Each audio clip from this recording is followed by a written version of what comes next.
लाडू सरकार ने एनएसए लगाया था, कोई तेजस्वी 100 दिन के अंदर ही हमने सरकार गिरा दिया। वो मुखिया के तो चुनाव बेटा जीत नहीं पाया है और सरकार गिराएगा बनाएगा। पार्टी में अभी उसका इज्जत नहीं है, आज हॉस्पिटल में पिटाया, अपने आप को बचा नहीं पाया और सरकार गिराएगा, सरकार बनाएगा। बगल में बैठा के लाइव करवाता और रोना धोना शुरू करता कि तेजस्वी यादव जी स्पेशली डॉक्टर को कॉल किए और बोले कि इसको मारो, वीडियो कॉल पे थे और डॉक्टर से हमको पिटवाया। स्पेशल एक एक्ट है, आप ऑन ड्यूटी प्रशासन पे हाथ नहीं उठा सकते, आप नेता पे हाथ नहीं उठा सकते, लेकिन पत्रकार के लिए भी एक भी स्पेशल एक्ट नहीं है कि पत्रकार को कोई मार दे तो उस एक्ट के आधार पे आप जाके चढ़ के बोलता। अभी कहीं नहीं बोल, गुमराह करने के लिए बोलेगा तो जहां अभी भर्ती है वहीं तो जाके। तेजस्वी यादव जी की सरकार थी और मनीष कश्यप पे उस प्रकार एनएसए लगा था। ऐसा कहा जाता था कि तेजस्वी यादव ही उनको एनएसए लगाकर जेल में भेजे। क्या आज जो डॉक्टर उनको पिटाई किए हैं उन पे कोई कार्रवाई हो पाएगा कि नहीं हो पाएगा?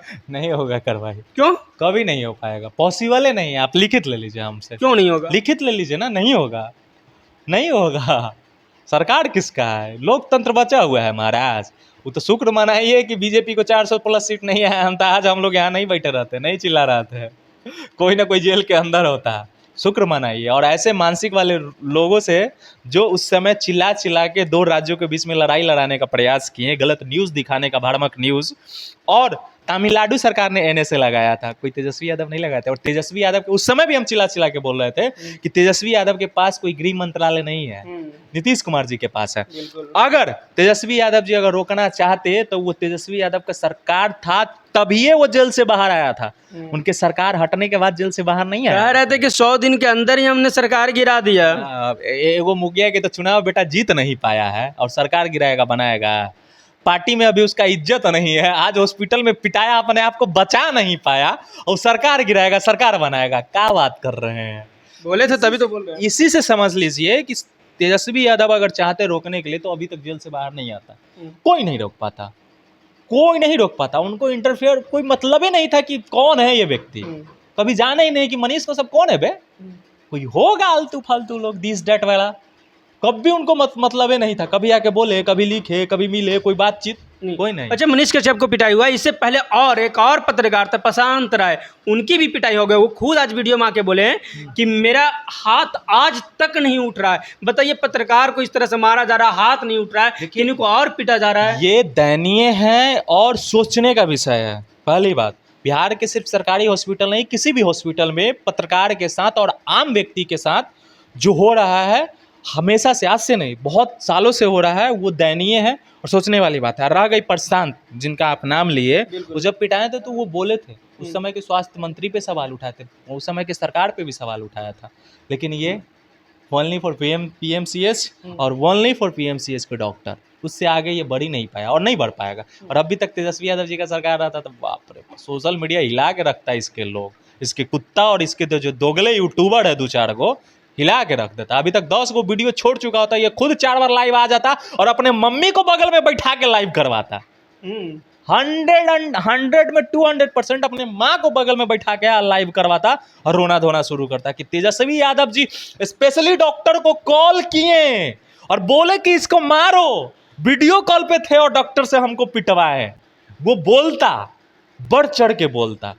अभी कहीं नहीं बोल, गुमराह करने के लिए बोलेगा तो जहां अभी भर्ती है वहीं तो जाके कुटाएगा। अच्छा, उन डॉक्टरों को क्या संदेश देंगे कि ये देखिए, एक पीएमसीएच का ये मामला नहीं है, हम काफ़ी जगह देखते हैं कि डॉक्टर का इतना मनोबल बढ़ा रहता है कि कोई आम आदमी भी ज़्यादा इलाज के लिए तो उनसे बहुत रूडली बिहेव करते हैं। उनको क्या संदेश देना चाहेंगे? देखिए, अब संदेश हमारे देने से और आपके देने से कुछ नहीं होगा। 2000 अच्छा, उनके बारे में क्या कहेंगे? 2020 और 21 में जब कोरोना काल था, उस समय हमने बहुत सारे हॉस्पिटल में बिना मास्क का, जिस व्यक्ति को जो कोरोना से मर जाते थे, उनके परिवार उसको छूते नहीं थे, हम लोगों ने उठा के दीघा में ले जाके हम लोग दाह संस्कार करते थे। हमने हॉस्पिटल के हालातों को, हॉस्पिटल के डॉक्टरों को हमने अपने सामने से देखा है कि कैसे ट्रीट किया जाता था मरीजों के साथ।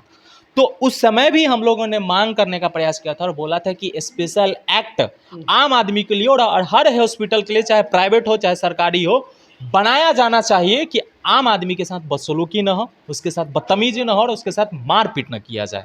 लेकिन अभी तक ना बनाया और ना कोई पत्रकार इस पे मांग करेगा। और एक और चीज़ का हम मांग करते थे कि पूरे भारत में सबके लिए स्पेशल एक एक्ट है। आप ऑन ड्यूटी प्रशासन पे हाथ नहीं उठा सकते, आप नेता पे हाथ नहीं उठा सकते, लेकिन पत्रकार के लिए भी एक भी स्पेशल एक्ट नहीं है कि पत्रकार को कोई मार दे तो उस एक्ट के आधार पे आप जाके एफआईआर कर सके। आप नॉर्मली वही एफआईआर जाके कीजिएगा जैसे आम आदमी करते हैं। तो ये मांग जब खुद पत्रकार अपने लिए नहीं मांग पा रहा है तो समाज के लिए क्या लड़ाई लड़िएगा। अच्छा, एक बात हम लास्ट बात लेंगे आपसे, क्या लग रहा है कि अगर इस तरह से आए दिन पत्रकार पिटाते रहेंगे और आप उम्मीद रखेंगे कि लोकतंत्र की तरीका से एक सही खबर दिखाया जाए, जो सही खबर दिखाने जाएंगे तो वो पिटाई हो जाएगा, तो फिर सही खबर क्यों दिखाएगा वो सही खबर दिखाने वाला व्यक्ति है ही नहीं। तो चलिए उनको छोड़िए, किन्हीं और की बात कर रहे हैं। सही किसी खबर भी के लिए दिखा रहे हैं लोग, बहुत सारे लोग है दिखा रहे हैं। वो जान रहे हैं कि पीएमसीएस के इस स्थिति में सब ये तो अपने आप को हीरो बने गया ना। किसको पता नहीं कि पीएमसीएस में मीडिया को अलाउ नहीं है, नहीं करता है अलाउ, नहीं बनाने देता है, वीडियो मारपीट करता है, इसको तो अच्छी तरह से पता था। लेकिन ये सोचा हम तो बीजेपी के नेता है यार, सरकार मेरे हाथ में है, कोई हमको मारेगा, दिस डेट न करके रख देंगे तो कुटा गया, मनोबल झड़ गया। लोगों को पता है, बहुत सारे लोग पीएमसीएस की खबर चलाते हैं अच्छे से, गोपनीय तरीके से उनके पास प्रूफ आता है, बाहर आते हैं, खबर चलाते हैं, लोगों को पता चलता है। अब दिखाइए, जब हमको देखिए एक दरवाजा बंद होता है तो दूसरा खुलता है, तो पत्रकार का काम क्या है, दरवाजा ढूंढिए। ये डायरेक्ट अपने आप को सोचा हम तो बीजेपी के नेता है, डायरेक्ट मोदी जी मेरे और मेरे मम्मी के हाथ पे, सर पे हाथ रखे हुए, तो हमको घंटा कोई कुछ कर पाएगा, उठा गए। चलिए दोस्तों, तमाम मुद्दों पर आपकी क्या राय है, आप अपना राय कमेंट बॉक्स में जरूर दीजिएगा। आप देख रहे थे बवाल बिहार, मैं हूं सनी संतोष। जय हिंद।